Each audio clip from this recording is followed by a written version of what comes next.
Okay, magagata tayo ng papaya. Ayan, eto bale, dito tayo nag-adobo ng baboy. So, let's go. Sibuyas at bawang.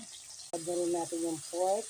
Yung bawang, sibuyas, pork, tapos igigisa din natin yung papaya. Ayan, natin. Okay, lagyan natin ng salt and pepper.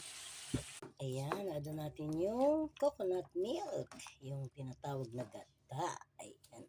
Buta yung papaya, so kukunin ko muna yung papaya para hindi siya masyadong malamog.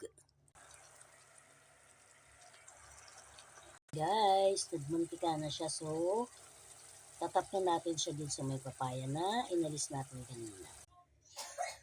Okay, ayan na po ang finished product.